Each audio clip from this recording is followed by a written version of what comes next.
बेटा देखो सबसे पहला क्वेश्चन क्या है अपना, सेक्शन डी सॉल्व कर रहे हैं। 5 + 2√3 अपॉन में 7 + 4√3 किसके बराबर है, a जमा b√3 के। तो जायज बात है अपने को a और b की वैल्यू निकालनी है ना। आ जाओ a और b की वैल्यू निकालते हैं। देखो थोड़ा सा ना ये क्वेश्चनों की ज्यादा प्रैक्टिस कर लेना, ताकि सेम टाइम नीचे क्या करोगे, रैशनलाइज करोगे। तो 5 जमा 2√3 है, नीचे 7 जमा 4। बेटा 2 मिनट रुकना, मेरी बात ध्यान सुनो। इसमें डायरेक्ट सॉल्व कर लो, ऐसे ही रहे। आपको पता है इसका भी स्क्वायर होगा, इसका भी स्क्वायर होगा और दोनों माइनस होंगे। 7 का स्क्वायर होगा 49, 4 का स्क्वायर क्या होगा 16, और 3√3 का क्या होगा 3 होगा, √3 का 3 होगा। 16 तिया 48 और 49 में से 48 जाएगा, कितना बचेगा भाई। इसका रैशनलाइज तो खत्म हो गया, इसका रैशनलाइज तो नीचे 1 ही आने वाला है, बात ध्यान रखना बस, ठीक है ना। करो, कर लेते हैं, कोई बात नहीं। 7 + 4√3 है, तो रैशनलाइज करने के लिए 7 - 4√3 अपोजिट साइन के साथ करते हैं, यही करेंगे ना। तो आपको पता है नीचे a + b × a - b, ऊपर तो ये मल्टीप्लाई होंगे। 5 जमा 2√3 और इधर होगा 7 - 4√3, ठीक है। और नीचे a + b × a - b, a + b × a - b का फॉर्मूला क्या होगा, a² - b²। a² मतलब 7 का स्क्वायर, 7 का स्क्वायर 49 होता है, 7 × 7।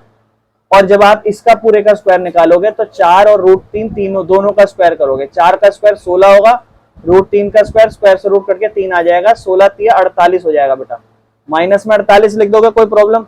इसके बाद नीचे देखो लिख देते हैं क्या बचा, क्या बचा 5 जमा 2√3 गुना में 7 - 4√3 और 49 में से 48 गया, किसके बराबर है ये सब, a जमा b√3 के, है ना।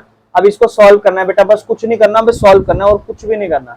देखो 5 को पहले 7 से करो, 5 × 7 = 35, 5 को 4 से करो, 5 चौक 20√3। माइनस का साइन इसलिए डाल रहा हूं क्योंकि यहाँ प्लस है, यहाँ माइनस है, माइनस प्लस और प्लस, 7 दूनी 14√3, प्लस माइनस माइनस, 2 को 4 से करो 8, √3 और √3 क्या होगा 3, कोई दिक्कत, ये हो जाएगा 35।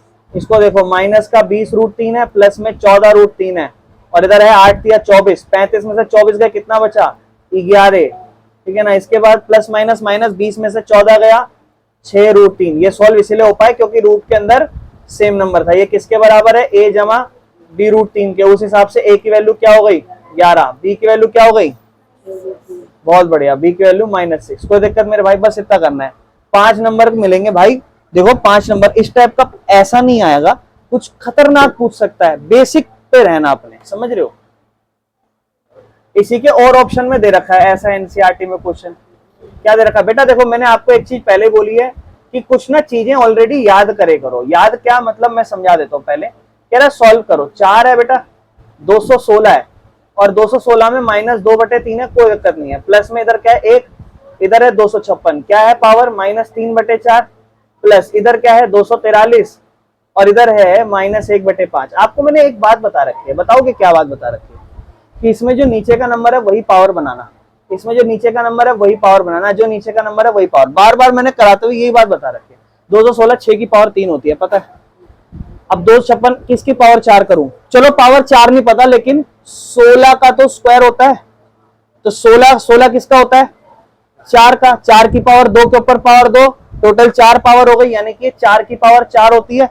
243 5 बनानी है, 3 की पावर 5, बहुत बढ़िया मेरे भाई। अगर ये चीज पता है ना, डायरेक्ट वैल्यू डाल दोगे, आपका काम खत्म, समझ रहे हो। और जिसको नहीं डालनी आती है भैया ऐसे सॉल्व करना है। 6 के पाड़े में 36 नंबर पे, 6 से मत करना, 2 से करना। 2 के पाड़े में 108, 2 के पाड़े में 54, 2 के पाड़े में 27, 3 के पाड़े में 9, 3 के पाड़े में 3, 3 के पाड़े में 1। तो ये किसका बन जाएगा 2 गुना, और ये बन जाएगा 3, दोनों की पावर क्या है 3, 2 तिया 6 की पावर 3, समझ रहे हो। 4 ऊपर है और ये अपना है 6 की पावर 3 और गुना में है -2/3। एनी समस्या, चलो अगला देखो। प्लस एक है 256 होता है बेटा 16 की पावर 2। जितना पता है ना उतना लिख देना, कंफ्यूज होने की कोई जरूरत नहीं है, जो पता है वो लिख देना। 16 की पावर 2 है, आपको चाहिए 4, 16 को क्या लिख सकते हो 4 की पावर 2 और उसके ऊपर भी पावर 2 है, तो 4 की पावर 4 हो जाएगी, यानी कि 256 को क्या लिख देंगे 4 की पावर 4 और गुना में -3/4, फिर जमा 243 का कैसे पता चल गया मेरे भाई को, तो बेटा ध्यान समझना, 5 है, 5 तो कभी भी 5 की पावर बन ही नहीं सकती, या तो 2 की बनेगी या 3 की। 3 की क्यों बनी, 2 की क्यों नहीं बनी? 2 की बनती तो जायज बात है 6 2 4 8 ये होता। 3 है तो पता है कैसे, डायरेक्ट 3 के पारे से डिवाइड करो। 24 कितने नंबर पे, 8 नंबर पे। 3 कितने नंबर पे, 81। 81 का याद रखे करो, 3 की पावर 4 होती है। 3 की पावर 4 एक बार और गुणा होगी, 3 की पावर 5 243 बन जाएगी। यानी कि बन जाएगा 3 की पावर 5 और उसके ऊपर है पावर -1/5। पहले तो इन्हें काट दो, क्या बना 4 और नीचे बचा 6 की पावर -2, कोई दिक्कत नहीं है, जमा। नीचे बचा 1 1 और 4 की पावर -3 जमा। नीचे बचा 3 3 की पावर -1, कोई दिक्कत नहीं है। आपको पता है पावर नेगेटिव होती है, उल्टा कर दो पॉजिटिव हो जाती है। अभी उल्टा कैसे करोगे समझो, 4 है ये हो जाएगी 6 की पावर -2 है तो 1/6 की पावर 2 हो जाएगी जमा। ये ध्यान से देखना, ये 4 है, ये 1/4 की पावर 3 हो जाएगी, ये हो जाएगी 1/3 की पावर 1, ठीक है ना। अच्छा ये देखो, ये ऊपर वाला नंबर फ्रैक्शन में नहीं है मेरे भाइयों, देखो समझो, यहाँ पे फ्रैक्शन नहीं यहाँ पे बना दो ताकि आसान हो जाए अपने को समझाने के लिए। तो ये क्या है 4/1 और ये नंबर जब ऊपर जाएगा तो 6 का स्क्वायर बटे 1 हो जाएगा। कोई दिक्कत इस बात में? देखो यहाँ बहुत से लोग ना यहाँ गलती कर सकते थे, यहाँ इसको ना जो ऊपर लेके जाते, देखो आप यहाँ भी कर सकते थे, यहाँ ले जाते ऊपर, यहाँ ले जाते ऊपर, यहाँ ले जाते ऊपर, बात एक ही थी। क्योंकि मैं बहुत बेसिक तरीके से गया ताकि आपको समझ आए। दूसरा ऊपर क्या है 1/1, 1/1 है और ये जब ऊपर जाएगा तो हो जाएगा 4 की पावर 3/1। ऊपर क्या है 2/1, ये जाएगा ऊपर तो 3 की पावर 1/1। कोई दिक्कत इस चीज में, रेसिप्रोकल हुआ है बस। 4 का होल स्क्वायर कितना होता है 36, उससे गुना होगा 4, फिर जमा होगा 4 की पावर 3 ही है सिर्फ यहाँ पे, है ना। यहाँ पे क्या है 2 गुना 3 6 हो जाएगा, है ना, ये दोनों 2 गुना 3 6। 4 6 जा 24, 4 3 जा 12 एंड 2 14, 144 जमा में 4 की पावर 3 कितनी होती है 64 जमा 6, 64 और 6 कितना होगा 70 और 144, 7 4 11 214, 4 7 4 11, हाँ सही तो है, ठीक है ना बेटा, ये इसका आंसर होगा। समझ में आया, कोई दिक्कत तो नहीं है। नेक्स्ट ये देखो, ये क्या बला है, कह रहा है x की पावर 3 जमा y की पावर 3 माइनस 12xy है प्लस 64वां है, और ब्रैकेट क्यों लिखा हुआ है x प्लस वाई की वैल्यू -4 है। कह रहा है ये भाई कह रहा है मुझे कि भैया इस तरफ क्यूब कर लो और इस तरफ भी क्यूब कर लो, क्यूबिंग बोथ साइड ऐसा लिख दो, क्यूब कर रहे हैं दोनों तरफ। इस तरफ क्यूब करते हैं, क्या फॉर्मूला होगा, क्या होगा a cube plus B cube plus, ध्यान से सुनना मेरी बात, वो वाला फॉर्मूला लगाना, ये वाला a cube plus B cube plus 3ab into a plus B, ये वाला समझ रहे हो, ये वाला। तो 3ab मतलब 3xy और अंदर a प्लस बी क्या होगा x प्लस वाई बराबर में -4 का क्यूब, ठीक है। ये चीज क्लियर है, ये चीज -4 का क्यूब क्या होगा -64। अब देखो ध्यान सुनना, x cube plus Y cube plus 3xy ऐसे रखो। ये बताओ x प्लस वाई की वैल्यू पता है अपने को, -4 डाल देंगे इसमें, तो क्या हो रहा है x cube plus Y cube, ये प्लस और माइनस क्या हो जाएगा -3xy, सॉरी नंबर वाला नंबर से मल्टीप्लाई होगा, 3 और 4 गुणा होंगे, 3 चौक 12, x और y माइनस का साइन आएगा बराबर में -64, ये हो जाएगा। इसके बाद देखो हमें चाहिए क्या, हमें चाहिए यही लगभग सेम यही चीज चाहिए, लेकिन ये 64 भी चाहिए। अब ये 64 को यहाँ ले आओ, क्या होगा x cube plus Y cube minus 12xy और माइनस का 64 इधर आके प्लस का 64 बराबर में 0 रह जाएगा। यानी कि इस पूरे की वैल्यू क्या आई, ये हमारा आंसर है, ठीक है ना। देखो इसमें ना हम क्यों कंफ्यूज हो रहे थे, हम भी यहीं पे ये सोच रहे थे कि a प्लस बी का होल क्यूब निकाल लेते हैं, पर प्रॉब्लम पता है क्या पड़ रही थी, ये चीज पड़ रही थी कि अगर हम एक अंदर a प्लस बी लिखेंगे तो इस हिसाब से तो ये एक्स स्क्वायर मतलब पावर स्क्वायर में हो जाएगी, और यहाँ है नहीं। लेकिन हमें एक चीज ध्यान देनी थी कि हमें ऑलरेडी x प्लस वाई की वैल्यू -4 दे रखी थी, तो हम उसकी जगह डायरेक्ट ये लिख सकते थे जहां पर हमने ये वैल्यू बनाई है। समझ में आया ये क्वेश्चन, तो वो अच्छा क्वेश्चन था भाई ये वाला, ठीक है ना। बस थोड़ा सा सोचना पड़ेगा और कुछ नहीं है। आओ आगे चलते हैं। 5 सॉल्यूशन निकालने 2x plus Y is equal to 7 के, तो 2x plus Y is equal to 7, इसके 5 सॉल्यूशन अगर आपको निकालने पड़ेंगे तो आप पहले y को 0 मान लो, तो 2x plus 0 is equal to 7, तो x की वैल्यू क्या हो जाएगी 7/2, यानी कि पहला सॉल्यूशन आ गया, x की वैल्यू 7/2 और y की वैल्यू 0, यानी कि इसको लिख देंगे 7/2, 0। अगली बार फिर लिखो 2x plus Y is equal to 7। x की जगह क्या डाल दो 0, तो 2 इंटू 0 plus Y is equal to 7, तो y की वैल्यू क्या हो जाएगी, यानी कि x की वैल्यू 0 डाली, y की वैल्यू 7। दूसरा सॉल्यूशन। तीसरा 2x plus Y is equal to 7 है, y की जगह 1 लिख दो, ठीक है ना। तो क्या हो जाएगा 2x plus 1 is equal to 7, 1 उधर जाएगा, तो 2x is equal to 7 minus 1 will be 6, x is equal to 6/2, answer will 3, यानी कि x की वैल्यू 3 आई और y की वैल्यू 1। तीसरा सॉल्यूशन।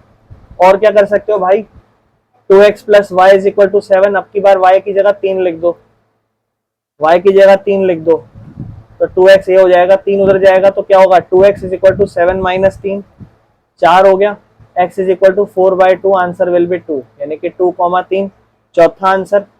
अगला 2x plus Y is equal to 7, x की जगह हम मान लेते हैं 1 मान लेते हैं, चलो तो x की जगह 1 डालेंगे, तो 2 1 2 is equal to Y is equal to 7, 2 उधर जाएगा, तो y is equal to 7 minus 2, answer will be 5। ठीक है बेटा, चलें आगे, कोई दिक्कत तो नहीं। 5 सॉल्यूशन हो गए। लास्ट कहता है दो स्ट्रेट लाइन इंटरसेक्ट कर रही हैं वर्टिकल अपोजिट एंगल्स को, मतलब दो स्ट्रेट लाइन है और वो दो स्ट्रेट लाइन एक दूसरे को इंटरसेक्ट कर रही है, मतलब एक लाइन है ऐसे और एक स्ट्रेट लाइन है, कह रहा है दोनों को एक दूसरे को इंटरसेक्ट कर रही है, तो जो वर्टिकल अपोजिट एंगल बनेंगे उनको आपको इक्वल प्रूव करना है। बताओ कर सकता है कोई? एक प्रॉपर्टी लगेगी, आप बताओगी कोमल। मान लो फॉर एग्जांपल ये एंगल x है और ये एंगल भी x मान लो, इसको प्रूव करना है नाम। मान लो ये एंगल A है, ये B है और ये पॉइंट O है, ये C और D है, इसका मतलब ये AOC, ये वाला एंगल AOC, इसको बराबर करना है इस एंगल BOD के। DOB लिख लो, BOD लिख लो, कर सकते हो। लीनियर पेयर, बिल्कुल सही, लीनियर पेयर कर देना। जैसे आप लिख देना कि फॉर एग्जांपल जैसे ये लाइन है ना, ये लाइन, तो आप पहले लिखना कि ये दोनों एंगल जोड़ेंगे 180 होगा, फिर ये दोनों एंगल जोड़ेंगे 180 होगा और दोनों में ये एंगल कॉमन है। देखो समझाता हूँ ध्यान से, इसको लिखो। इस वाले को मान लो एंगल 1 मान रहे हैं और इसको 2 मान रहे हैं, इसको 3 मान रहे हैं, ठीक है। आप मुझे बताओ CD पैरेलल लाइन है कि नहीं है, मतलब CD स्ट्रेट लाइन है कि नहीं है। तो CD पे आपका 180 डिग्री लीनियर पेयर बन रहा है, कौन सा वाला, आप लिखोगे एंगल 1 और एंगल 2, ये दोनों एंगल है ना, ये दोनों एंगल या जोड़ के आ रहे हैं 180 आ रहे हैं।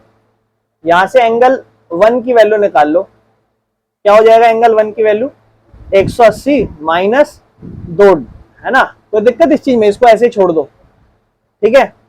अब उठा लो बेटा ये वाली लाइन, एंगल ए बी वाली लाइन, ए बी वाली स्ट्रेट लाइन के हिसाब से ये दोनों एंगल कौन कौन सा, दूसरा और तीसरा। तो आप कहोगे भैया दूसरा और तीसरा दोनों को जोड़ के क्या आएगा 180, यहां तीसरे को ऐसे छोड़ो, दूसरे को भगा दो, क्या होगा 180 माइनस 2।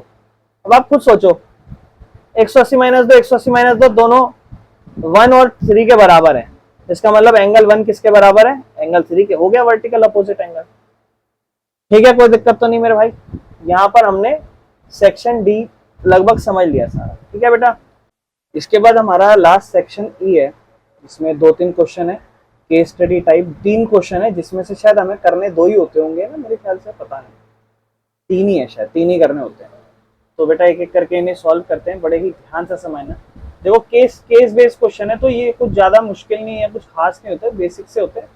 पॉलिनोमियल का तो मैं पहली बार देख, जैसे हमारा एक पॉलिनोमियल दे रखा है, ये हमें एक पॉलिनोमियल दे रखा है और ये क्या, ये हमारा पॉलिनोमियल है 6x² प्लस 17x प्लस 5 और ये ग्रुप ऑफ स्टूडेंट्स को ये दिया गया है और उन्होंने उनको कहा कि भैया एक तो फैक्टर थ्योरम लगा के सॉल्व करो और एक स्प्लिट करो मिडिल टर्म मेथड से। तो दो तरीके से उसे सॉल्व करने के लिए बच्चों को कहा, फैक्टर थ्योरम लगा दो और एक मिडिल टर्म, ठीक है। और क्वाड्रेटिक है, 2 ही जीरोज होंगी, मतलब एक आप निकाल लोगे फिर दूसरी जीरोज निकल जाएगी ऐसे। तो बेटा मिडिल टर्म आपको पता ही है, फैक्टर थ्योरम तो आपको कहता है, देखो पहले पढ़ लेते हैं अपने वो करने क्या बोला है। कह रहा है सबसे पहले तो इस पोलिनोमियल की डिग्री बता दो, तो कोई दिक्कत है इस चीज में। दूसरा कहता है चेक करो ये लीनियर क्वाड्रेटिक क्यूबिक है, देखो कितना ही आसान। दूसरा आपको कहता है इसको मिडिल टर्म स्प्लिट करके सॉल्व करो। फिर अगला या तो इसके बदले ये सॉल्व कर लो, तो दोनों ही बहुत ज्यादा आसान है, कुछ भी नहीं है बेटा। देखो ध्यान से सुनो मेरी बात, अपने पास पोलिनोमियल क्या दे रखा था 6x² प्लस 17x प्लस में 5। डिग्री मतलब जो भी आपका वेरिएबल है उसकी हाईएस्ट पावर कितनी है। हाईएस्ट पावर कितनी है भाई? 2, तो डिग्री 2 हो जाएगी। किस किस का ये आंसर आया? बस मेरे भाई इतना करना था। ध्यान रखो जो आप लोगों, डिग्री का मतलब जो भी अपना पोलिनोमियल है ना उसमें सबसे बड़ी पावर कितनी है। सबसे बड़ी पावर कितनी है? x की पावर 2, यही हमारी डिग्री हो जाती है। उसने बोला था भाई ये लीनियर पोलिनोमियल है, क्वाड्रेटिक पोलिनोमियल है या क्यूबिक। बेटा जिसकी पावर हाईएस्ट 1 हो तो वो लीनियर पोलिनोमियल होता है, जिसकी हाईएस्ट पावर 2 हो तो वो क्वाड्रेटिक होता है, जिसमें हाईएस्ट पावर 3 हो तो वो क्यूबिक पोलिनोमियल होता है। ये हमारा क्वाड्रेटिक पोलिनोमियल है क्योंकि इसमें हाईएस्ट पावर 2 है। ये आंसर किस किस का सही था? क्वाड्रेटिक, कोई दिक्कत। तीसरा मेरे भाई 6x स्क्वायर था प्लस 17x प्लस 5। कह रहा है इसका आपको मिडिल टर्म स्प्लिट करके फैक्टराइजेशन करना है। मिडिल टर्म स्प्लिट करनी है मेरे भाई, ध्यान से समझना। जो अपना x स्क्वायर वाला नंबर होता है ना उसके आगे 6 है और जो दूसरा नंबर होता है उसके आगे 5 है। इन दोनों को गुणा कर दो। सबसे पहले 6 और 5 को गुणा करेंगे, कितना आएगा? 30। इसके बाद मेरे भाई आप ध्यान से सुनना, आप इसका आंसर बताना, ठीक है। ऐसे कोई दो नंबर बताओ जिनको मल्टीप्लाई करके 30 आए लेकिन प्लस और माइनस करके 17 आए। दो नंबर जिनको मल्टीप्लाई करूं, दो नंबर है, मल्टीप्लाई करूं तो 30 हो जाएगा। उनको या तो प्लस कर दूं या उनको माइनस कर दूं तो उनका आंसर 17 हो जाएगा। ऐसे बताओ पहले दो नंबरों को मल्टीप्लाई करके 30 कब आता है? मेरे भाई नॉर्मल मल्टीप्लाई बतानी है। जैसे दो नंबर है, किन दो नंबरों को मल्टीप्लाई करूं 30 आ जाए? बेसिक सा सोच लो कोई भी, तुम बताओ मेरे भाई। 5 और 6 सोच लो। 5 5 6 जा 30, तो इतना ही तो सोचना मेरे भाई, बस इतना। ऐसे 5 और 6। अब 5 और 6 को जोड़ें तो 11 बन रहा है और 5 और 6 को घटा दें तो 1 बन रहा है। तो अफनान दादा तुम बताओगे ऐसे कोई दो नंबर जिनको गुणा करके 30 आ जाए और जोड़ें तो 17 भी आ जाए? 15 और 2, 15 दूनी 30 और 15 और 2 को जोड़ो 17। यानी कि मेरे भाई ये 17 को दो हिस्सों में बांट दो, एक 15 में और एक 2 में। तो देखो क्या होगा, 6x स्क्वायर था, 17x है। 17x को दो हिस्सों में बांट दो, एक 15x और एक 2x, और दूसरी तरफ क्या है अपना 5। कोई दिक्कत, बस इतना करना था भाई। 6 है, 6 को ब्रेक कर दो। 6 को क्या ब्रेक करोगे? 3 मल्टीप्लाई 2 और x स्क्वायर को दो हिस्सों में ब्रेक कर दो। हो गया ना, देखो दो हिस्सों में ब्रेक। 15 को दो हिस्सों में ब्रेक कर दो। कैसे? 3 मल्टीप्लाई 5 और तीसरा x। अब देखो इसमें और इसमें कॉमन ढूंढो, ऐसा नंबर जो दोनों में हो। आप कहोगे भैया दोनों में x है, दोनों में 3 है और तो कुछ है नहीं। यहां सिर्फ क्या बचा? 2 और x बचा, बीच में साइन इनके प्लस था। यहां सिर्फ क्या बचा? 5। और दूसरी तरफ भी देखो यही नंबर बन रहा है, तो दूसरी तरफ क्या कॉमन लेंगे? 1 कॉमन लेंगे ताकि बनेगा 2x प्लस 5 और इसका फैक्टराइजेशन ये बनेगा 3x प्लस 1 और दूसरा बन जाएगा 2x प्लस 5। किस किस को समझ में आया ये क्वेश्चन? बेटा ध्यान समझना, जिसको समझ नहीं आए इसका बेसिक समझना पड़ेगा थोड़ा सा, ठीक है ना। फैक्टराइजेशन का थोड़े बहुत प्रैक्टिस क्वेश्चन करने पड़ेंगे तब जाके थोड़ा क्लियर होगा। इसका बेटा और वाला क्या कह रहा था? कह रहा पोलिनोमियल -3 और पोलिनोमियल 3 सॉल्व कर दो। अपना पोलिनोमियल है 6x square plus 17x plus 5। दो चार चीजें समझो, आप ध्यान समझो। यहां आप देखो, आप एक तरफ x की जगह पोलिनोमियल -3, थोड़ा ना ऐसे ही समझो।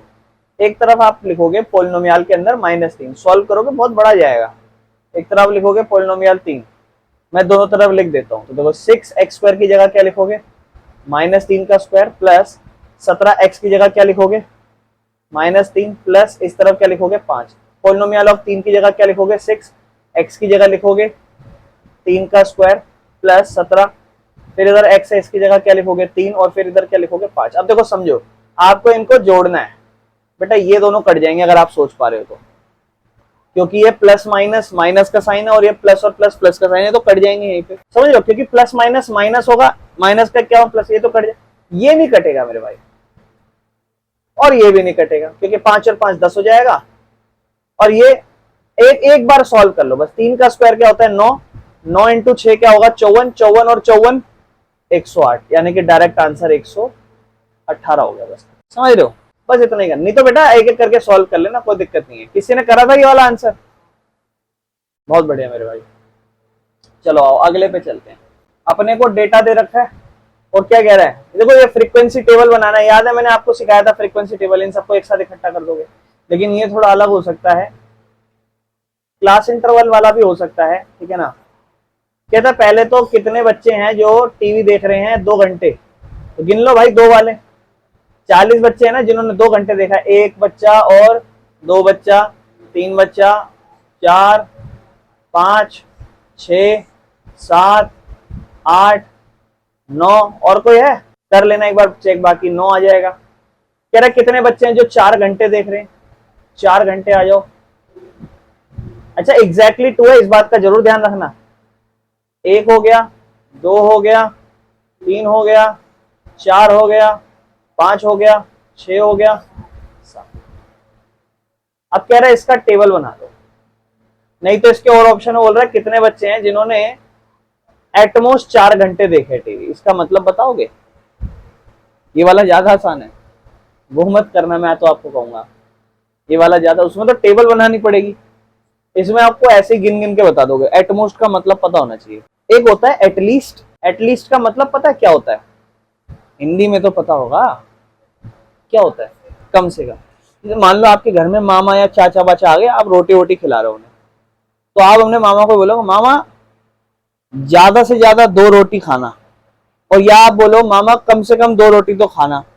क्या वाक्य बोलोगे आप? क्योंकि हम आपके मामा घर छोड़ के ना चले जाएं, वहां पे आपके बैठे बैठे उठ के ना चले जाएं, क्या बोलोगे? कम से कम। ज्यादा से ज्यादा जब आप बोलोगे तो आपके मामा नाराज क्यों हो जाएंगे? वो कहेंगे कि मेरी मर्जी, मैं कितनी भी खाऊं। आपने जब बोला ज्यादा से ज्यादा 2 खाना, इसका मतलब पता है क्या कह रहे हो आप?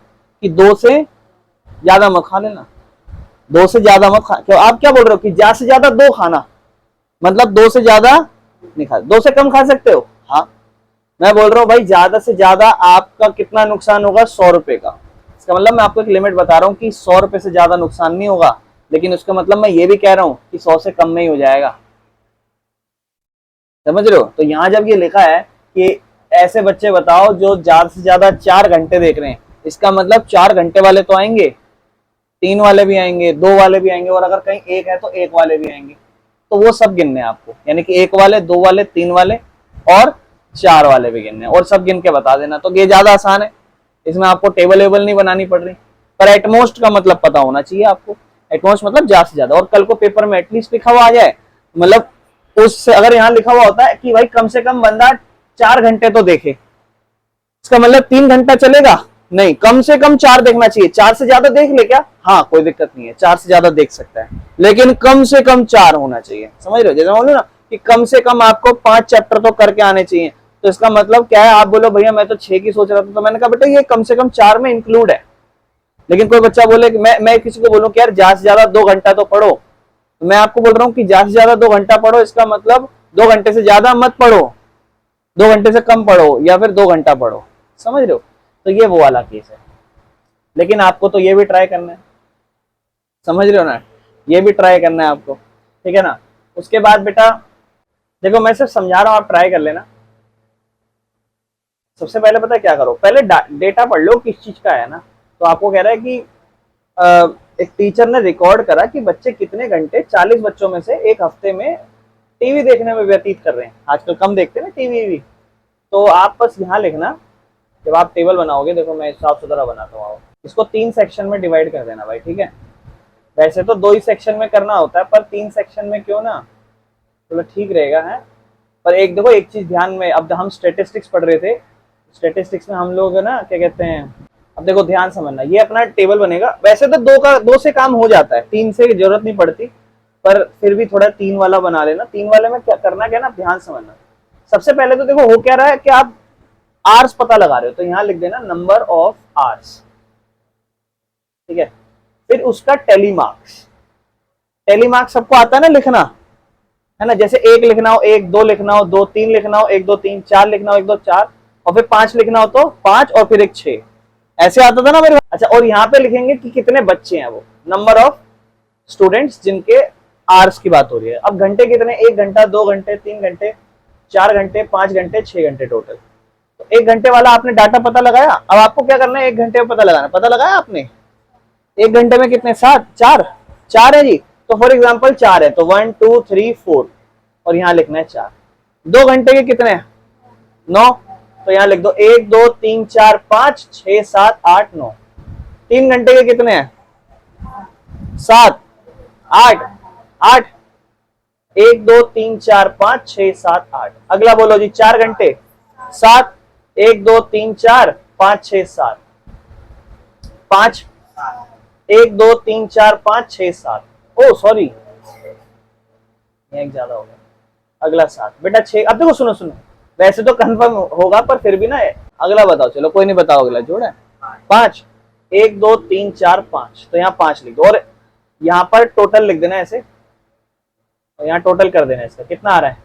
देखो टोटल 40 ही आना चाहिए क्योंकि बच्चे 40 हैं। 9 4 13, 13 और 7 20, 20 और 20 और 15 35, 35 5 40, टोटल 40 आना। बस ये बनाना है बेटा, जब भी फ्रीक्वेंसी डिस्ट्रीब्यूशन आ जाए सोचो आपको 2 नंबर फ्री देगा। और बेटा इस पेपर में ये 2 बार आ रखा है क्वेश्चन, ध्यान रखना 2 बार आ रखा है इस पेपर में क्वेश्चन। तो इसका मतलब अब ये हमने एनसीईआरटी में नहीं देखा था, तो हम ये मान के चलते हैं कि शायद एग्जाम में इस टाइप का क्वेश्चन आ जाएगा। समझ रहे हो बेटा, कोई दिक्कत तो नहीं, कैसे बनाना है, कोई दिक्कत है, कर लोगे ना। चलो आ जाओ, छोड़ दो इसको। देखो ये मैं आपको बता दूं, ध्यान सुना, कुछ पेपर आपको फ्री के नंबर देके जाएंगे। जो लोग पास होने के लिए ध्यान दे रहे हो ना, उनको मैं बता देता हूँ कौन कौन से आपको फ्री के नंबर। एमसीक्यू में 10-15 सिक्योर कर लेना। उसके बाद ये देखो ये 27वां क्वेश्चन, क्या आसान क्वेश्चन है। उसके बाद ये 29वां टाइप स्टैटिस्टिक्स का कितना आसान क्वेश्चन था। ये 30वां क्वेश्चन कितना आसान था। तो आप इनसे ही पास जाओगे। 31वां क्वेश्चन आप देखो, ये ए बी समझ रहे हो, एक क्या बन जाएगा, ब्लड ग्रुप ए बन जाएगा, एक बी बन जाएगा, एक ओ बन जाएगा और 30 बच्चों का डाटा बनाना है, जैसे सेम अभी बनाया ना वैसा वाला। कोई दिक्कत तो नहीं बेटा, चलो आओ इस तरह। कह रहे हैं इन इंफॉर्मेशन से ये एंगल के बारे में बात करिए। कह रहे हैं अगर ये देखो यहां दे रखा है 1 2 3 4 और 5 6 7 8, तो बना लेते हैं बेटा इस तरीके से। आ जाओ, ये अपना 1 है, ये अपना 2 है, ये अपना 3 है, ये 4 है, ये अपना 5 6, ये 7 और ये 8। अब जरा चेक करते हैं बेटा, चेक क्या करेंगे कि एंगल 1 75 है, तो एंगल 1 75 है तो 5 क्या होगा। एंगल 1 75 है, ये वाला 75 है, कह रहा है 5 क्या होगा। 5 भी क्या होगा भैया 75, क्यों, कॉरेस्पॉन्डिंग एंगल। बस अगर हमें ये प्रॉपर्टी पता है, फ्री का 1 नंबर मिलेगा। क्या चाहिए, एक 7वीं 8वीं के बच्चे को बिठा दूंगा, वो भी बता देगा इसका आंसर। चलो बेटा आगे चलते हैं। कहता है अगर एंगल 3 75 है तो 7 क्या होगा। एंगल 3 यहाँ है तो सब बेटा 3 भी सेम होगा। देखो ध्यान से बेटा, मैं समझा देता हूँ जिसको ये बात समझ ना आ रही हो। बेटा देखो ये दोनों लाइन पैरेलल है, जैसा ये दिखाई दे रहा है ऐसा कहाँ ये दिखाई देगा, यहाँ पर भी। ये तो दोनों कॉरेस्पॉन्डिंग एंगल कहलाते हैं, ठीक है, कॉरेस्पॉन्डिंग एंगल कहलाते हैं। मेरे एनसीईआरटी की वीडियो देख लेना भाई, उसमें मैंने हर एक बात की गई है चैप्टरों के स्टार्टिंग में बेसिक। तो अब यहाँ कह रहा है ये 3 ये 75 है तो 7 क्या होगा। तो भैया ये भी तो सेम ही दिखाई दे रहा है, 75 75। बताओ क्या फ्री का नहीं मिलेगा अगर पेपर में आ जाए ऐसे नंबर। कह रहा है एंगल 4 अगर 105 है तो 3 और 8 का जोड़ बताओ। 3 और 8 का जोड़। अब देखो समझो, एंगल 4 105 है बेटा, इसकी कोई जरूरत नहीं थी अगर आप समझ रहे होगे तो मेरी बात, है ना। आपको कह रहा है एंगल 4, ये अपना एंगल 4 है, कह रहा है ये 105 डिग्री है, तो कह रहा है 3 और 8 को जोड़ूंगा तो क्या बनेगा। बेटा इसको कोई जोड़ने की जरूरत है क्या, प्रॉपर्टी लग जाएगी कि भैया ये तो 180 होते हैं, क्यों, angle on same side of a transversal line, ये अपना 180 डिग्री का एंगल बनता है। नहीं तो फिर भी सॉल्व करके दिखा देना, क्या बड़ी बात है। नहीं तो कह रहा है 5 6 7 8 को जोड़ो, 2 नंबर में दिया, बताओ 5 6 7 8, 5 6 7 8 क्या जोड़ोगे, जोड़ के क्या बनेगा, है नहीं लल्लू पंजू क्वेश्चन। चलो बेटा कोई दिक्कत तो नहीं है, कर लोगे ना इसको।